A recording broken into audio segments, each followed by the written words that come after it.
aja? Inspeksi. Inspeksi. Terus? Observasi. Observasi.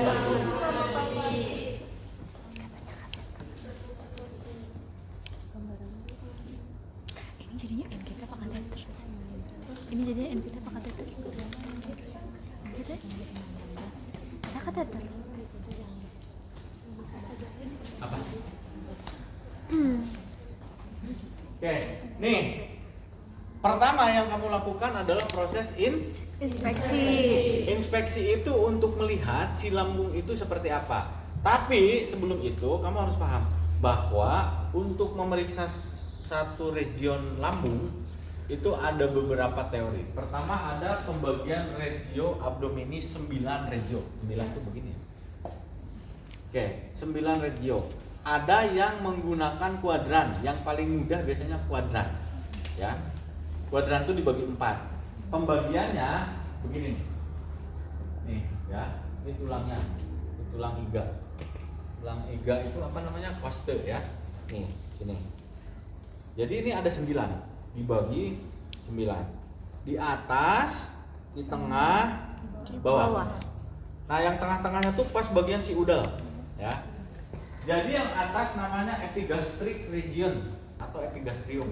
Epigastric region, yang kemudian yang atas namanya hipokondriak. Hipokondriak itu kanan dan kiri. Kemudian ada lumbar. Lumbar itu bagian kanan dan kiri, tengahnya umbilikal. Umbilikal itu si udel. Nah, ini ada iliak. Iliak tuh kanan dan kiri juga tapi bagian bawah. Yang di bawahnya namanya hipogastrik. Kalau yang atas namanya epigastrik, yang bawah namanya hipogastrik. Yang tengah umbilical. Oke, paham. Pak, itu garisnya dibikin. Jadi pas ada pasien datang masuk, pemeriksaan fisik dicoret-coret pakai sendal. Enggak. Itu hanya garis imajinasi. Imajinasi atau imajiner itu fungsinya buat apa? Buat menentukan lokasi dia organ apa yang terganggu, ya. Misalnya gini. Ini di atas nih. Tadi kilas kita bahas. Di bagian epigastrik di sini di atas di ulu hati itu minimal ada 3 organ. Organ hati, organ lambung sama organ ya. Nah, jadi kalau dia mengeluhnya di sini itu kemungkinannya adalah 3 organ itu. Terus di bawah, Pak, di bagian hipogastrik. Bagian hipogastrik ini nih, lihat gambarnya. Ini usus ya. Ini yang tengah ini vesika urinaria. Kalau perempuan ditambah lagi ada rahim. Jadi kalau sakitnya di sini, Pak, ini sakit, Pak, sakit. Wah, mah. Berarti salah. Posisinya nih. Si lambung itu adanya di atas, bagian kiri atas sama sedikit ke bagian epigastrik. Jadi nggak semua sakit perut itu mah ya. Mungkin aja vesika urinarianya terganggu gara-gara infeksi saluran kemih, mungkin saja ternyata hamil ya, mungkin saja ternyata ada kista ovarium ya. Hamil tapi setelah 3 bulan ternyata hilang lagi, dihamili jin ya. Mungkin saja kista ovarium toh, otistanya tiba-tiba membesar, perutnya ikut membesar. Setelah itu sembuh karena dia antibodinya bagus. Orang udah 2 tahun nih hamil nggak keluar dihamili jin katanya. Padahal mungkin itu ya. Nah, terus di bagian sini nih, di bagian kanan itu ada bagian hati sedikit. Kemudian di sini juga ada usus, di belakangnya ada ginjal. Jadi kalau orang mengeluh sakit begini, itu kemungkinan dia mengalami gangguan ginjal, mengalami hati, atau memang ada masalah di usus. Usus besar di sini namanya apa tadi yang ke atas? Ascendent. Yang ke tengah itu namanya transfer. Jadi kamu harus pahami itu ya anatominya. Oke.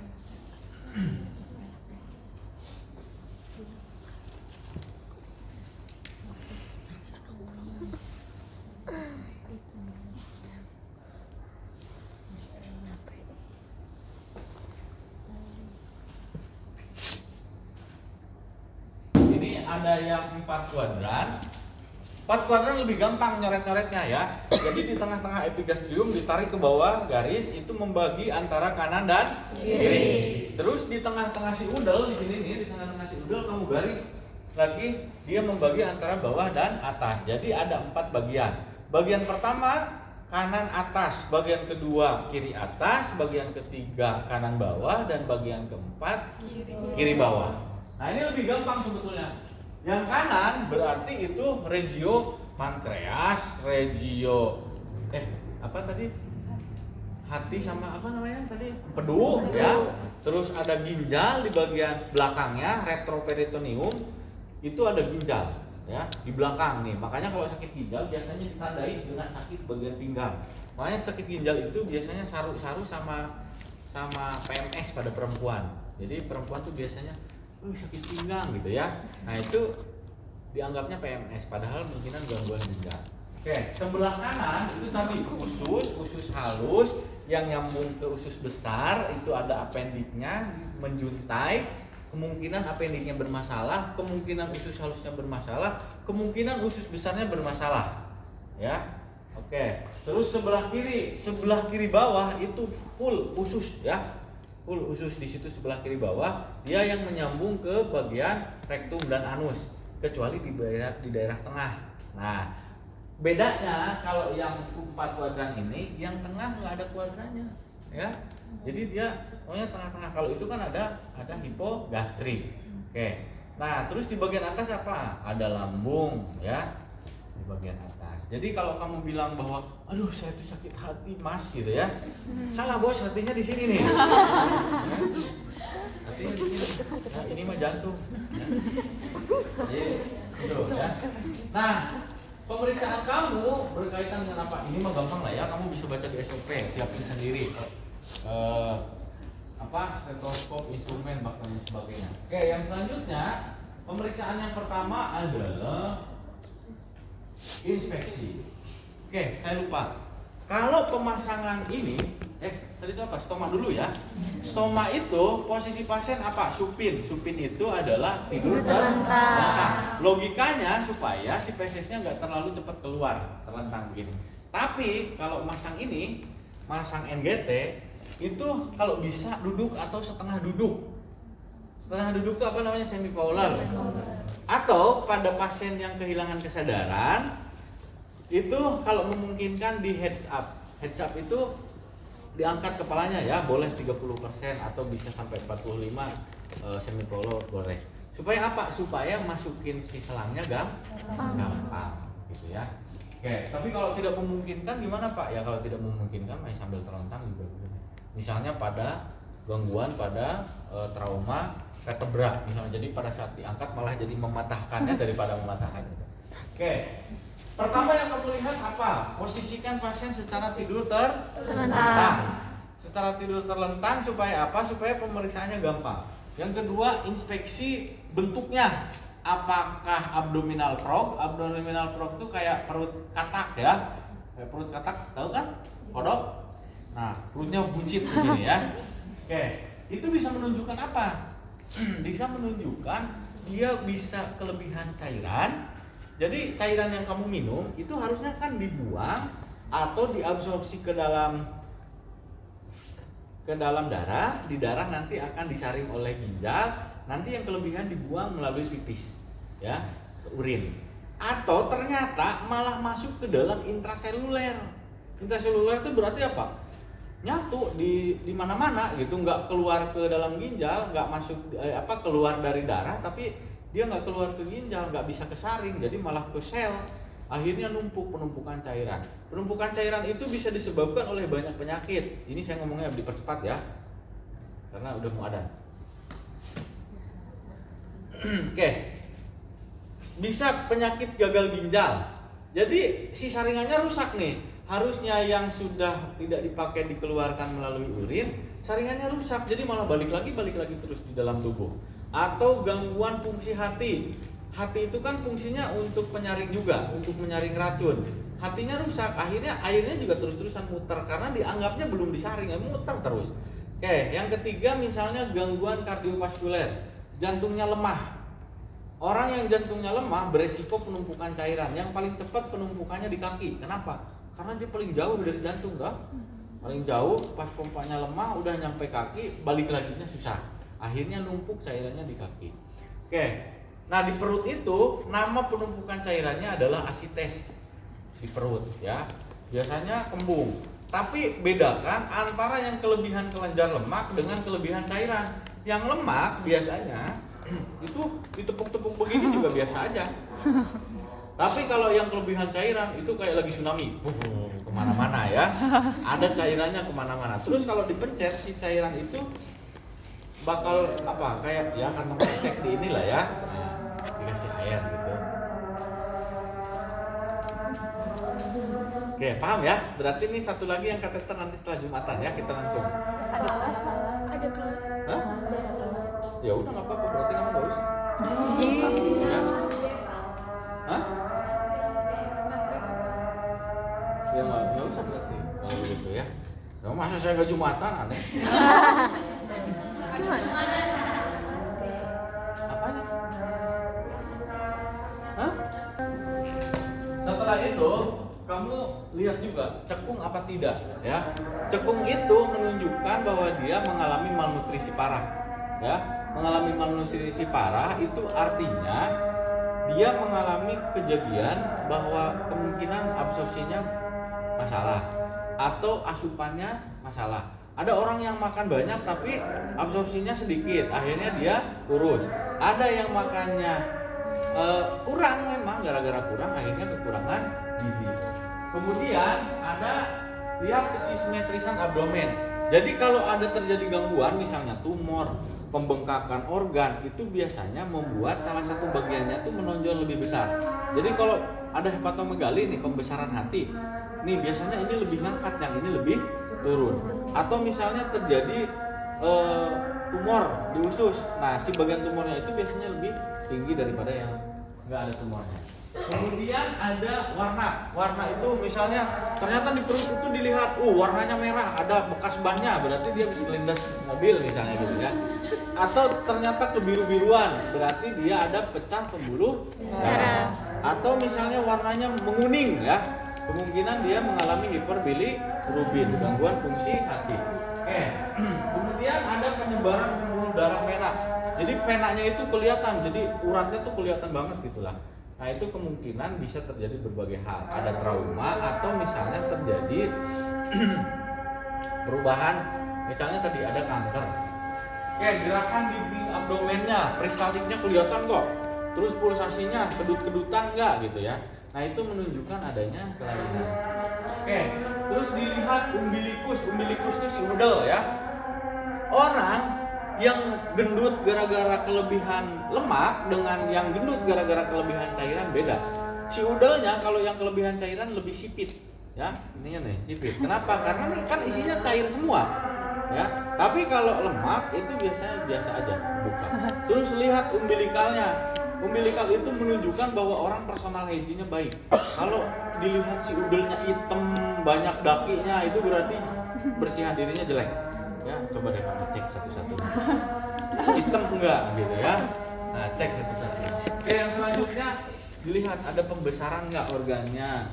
Misalnya tadi hati ada pembesaran. Terus ada masak tuh maksudnya ini. Masa tuh ada tumor atau tidak ya, ada benjolan atau tidak. Itu bisa dilihat. Yang selanjutnya auskultasi. Apa yang diauskultasi? Peristaltik. Tadi kan ada gerakan nih usus. Gerakan usus itu menentukan bagaimana makanan itu bisa jalan dan dicerna. Namanya peristaltik. Peristaltik itu mulai dari esofagus sampai ke dalam rektum, ke anus ya. Jadi di anus nanti dibuang. Nah, gimana caranya? Stetoskop kamu itu tempelkan di bagian akhir usus. Di mana berarti kalau bagian akhir usus?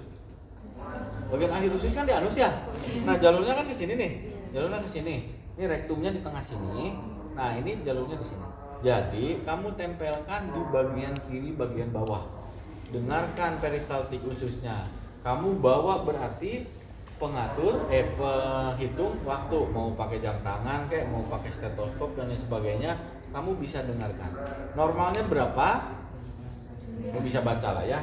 Kalau lebih daripada normal berarti dia sedang mengalami diare. Kalau kurang dari normal berarti konstipasi. Konstipasi itu kesulitan untuk.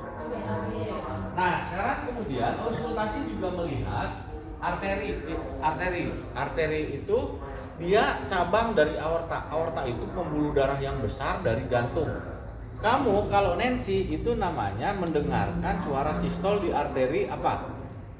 Di tangan arteri apa? Brachialis ya. Nah, suaranya begitu. Dum ya. Nah, di arteri ini ada 6 arteri yang kamu bisa dengerin. Pertama di atas arteri renalis. Nah, renal itu posisinya di sini nih. Di segitiga ini nih kan, ini tuh tulang iga, ini segitiganya, ini ada di sini. Berarti arteri renalis itu kurang lebih di sini, di atas dudul sedikit di bagian kanan. Kan ginjal tuh ada 2 ya. Yang satu sebelah kanan, yang satu sebelah kiri. Kalau ternyata hilang yang satu mungkin sudah ke Kamboja. Oke, kamu dengerin. Persis sama dengan arteri brachialis. Dum, gitu ya. Coba lihat kiri kanan ada. Nanti di tengah ada arteri apa namanya? Iliaka. Arteri iliaka itu yang memperdarahi sus. Di bawah, nih di bawah, di sini di selangkangan itu namanya ada arteri femoralis.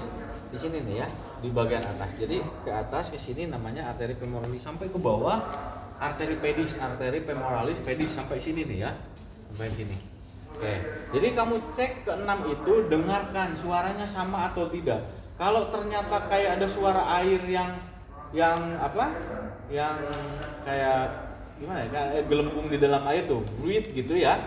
Nah, itu menunjukkan ada pembuluh darah yang mengalami perdarahan lebih banyak. Itu biasanya terjadi pada bukan hepatomegali. Jadi ada malignasi hepar ya. Jadi ada karsinoma hepar ya, malignasi hepar atau kanker hati atau misalnya sirosis hepatik. Oke. Yang palpasi itu saya agak potong-potong ya. Palpasi itu kamu cek bagian superficial. Superficial itu bagian atasnya, lambungnya. Jadi si pasien itu kan posisinya terlentang ya. Posisinya terlentang, kamu palpasi nih perutnya, dipegang secara perlahan. Terasa nggak ada sesuatu yang menonjol besar misalnya begitu, atau ada yang meringkuk misalnya di dalam perutnya gitu ya, dipalpasi. Atau ternyata ada massa, misalnya ada benjolan kecil misalnya gitu ya. Ternyata ada fibrosis nih di sini. Oh nih sebesar kelereng nih misalnya begitu ya, atau apa, pegang ya. Setelah itu nanti kamu lihatkan kalau pasiennya distensi abdomen keras, kamu boleh posisikan pasien untuk menekuk lututnya ditekuk, kan dia posisinya tidur ya, angkat si lututnya supaya si daerah abdomennya bisa menjadi lebih rileks. Oke. Nah, palpasi itu ada yang namanya palpasi bimanual. Di manual itu bi itu 2 kan? Nah, manual itu berarti manual. Si pasien itu diangkat begini, si bagian pinggangnya nih. Ini untuk melihat apa? Ini untuk melihat organ-organ di dalamnya. Hah? Mau pipis? Keluar dong. Terus kamu mau pipis di sini dikatakan kok nanti tunggu sampai setelah itu.